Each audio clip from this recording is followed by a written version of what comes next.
Morning students, I am Dr. Alok Agrawal and this is your 17th lecture on course ME 501, that is internal combustion engine. So in last class we have seen the various engine performance parameters. Now we will use these parameters and solve some problem in this class. Okay. So moving to the first problem, it is what it is saying that the engine has 4 cylinder of 68 mm bore and 75 mm stroke. What does the meaning of bore? Bore means diameter and stroke means stroke length. Okay. The compression ratio is 8. Determine the cubic capacity of the engine and the clearance volume of each cylinder. So it is asking the cubic capacity of the engine and the clearance volume of the cylinder.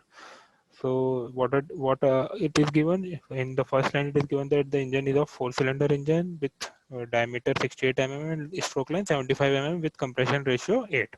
So we'll first write the given condition. We have to convert this mm into centimeter because it is asking that cubic capacity, and in generally cubic capacity is given in centimeter cube. Okay. So what are the given condition? Bore, D, L and compression ratio we have written. Now for cubic capacity, we have to know the swept volume of single cylinder. So swept volume of single cylinder is Vs is equal to pi by 4 d square into L. Now substituting the value of d and from this equation, we get stroke volume to be 272.38 centimeter cube. Okay. Now cubic capacity will be the swept volume into number of cylinder, and number of cylinder it is given 4 in the question. So swept volume of single cylinder multiplied by the number of cylinder will give you the cubic capacity of the engine, which is coming out to be 1089.5 centimeter cube. So the first part of the problem is over. Now it is asking the clearance volume and compression ratio is given. So we know compression ratio is equal to total volume upon clearance volume. Now this total volume can further be divided into clearance volume plus stroke volume. So now R is equal to Vc plus Vs upon Vc. So we know the value of R, that is 8. We have just calculated the value of stroke volume, that is Vs. So from this equation we can easily calculate the clearance volume, which is coming out to be 38.9 centimeter cube. So this is very simple problem, and we are able to calculate very easily whatever asked in the question. Now moving to the second problem. The mechanical efficiency of the single cylinder 4-stroke engine is 80%. So, a lot of information is given in the single line. That is, first information is that it is single cylinder engine and it is 4-stroke engine having mechanical efficiency 80%. The friction power is estimated to be 25 kilowatt. So, friction power it is given 25 kilowatt. Now it is asked to calculate the indicated power and brake power developed by the engine. So, let us see how we can do it. So first of all, we have to write what is given, that is mechanical efficiency and friction power. This is very simple problem. Indicated power, we know that mechanical efficiency is equal to brake power by indicated power. But here in problem, both the brake power and indicated power has been asked. So in this equation there is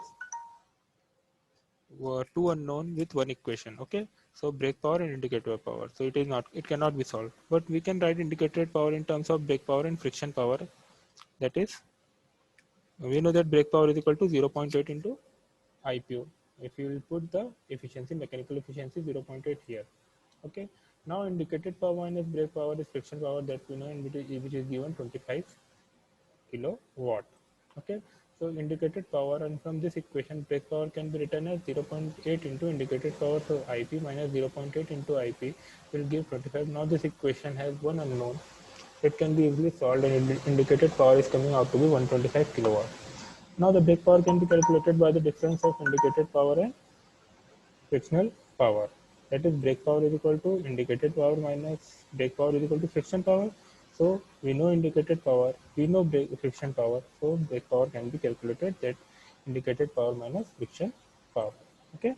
So brake power out is coming out to be 100 kilowatt. So this is a very simple problem. Only one formula is able, we can able to solve the problem. Okay. Now third problem of the day. A certain engine at full load delivers a brake power of 36.8 kilowatt at certain speed. Okay, so the brake power is given, that is 36.8 kilowatt. It requires 7.36 kilowatt to overcome the friction. So friction power it is given 7.36 kilowatt, and it is given that it to rotate the engine without load at same speed. Now it has asked to calculate the mechanical efficiency. So with this data, mechanical efficiency can easily be calculated, that is brake power upon indicated power, and indicated power is the sum of brake power and friction power. So first part will be very easy. Now assuming the mechanical losses remain constant, what will be the mechanical efficiency in half load and quarter load? So this is a new thing that we are going to solve in this problem. First of all, we have written the given condition: brake power and friction power. Mechanical efficiency is equal to brake power upon indicated power. This indicated power can be further written as brake power plus friction power, and substituting the value of brake power and friction power, we can easily calculate the mechanical efficiency, and which is coming out to be 83.33%. Now mechanical efficiency at half load. It is asking mechanical efficiency in half load. It means that the brake power will be reduced to 50%, but the friction power will remain constant, because it is given that assuming that the mechanical losses remains constant. So we will not able to change the friction losses, it will remain 7.36, but for half load that brake power is reduced to 50%. So we are multiplying 0.5 with the brake power. So with this, we can get the mechanical efficiency is to be 71.42%. Similar is the case when it is at quarter load. So mechanical efficiency at quarter load, we have to multiply brake power 36.8 multiplied by 0.25, that is 25%. So mechanical efficiency is coming out to be 55.55%. So we can calculate the mechanical efficiency at different loading situation. This is for full load, this is for half load, and this is for quarter load. Now see, it can be observed that the mechanical efficiency is reducing when the load is reducing. Okay, so maximum mechanical efficiency is obtained at full load condition, and minimum mechanical efficiency is obtained at quarter load condition. Okay, so it can also be concluded that with decrease in loading condition, the mechanical efficiency also decreases, because friction power will remain constant. So this is for today's class. I hope you will understand all the things. Thank you very much. In next class, we will see some more problems on this same thing. Okay. Thank you.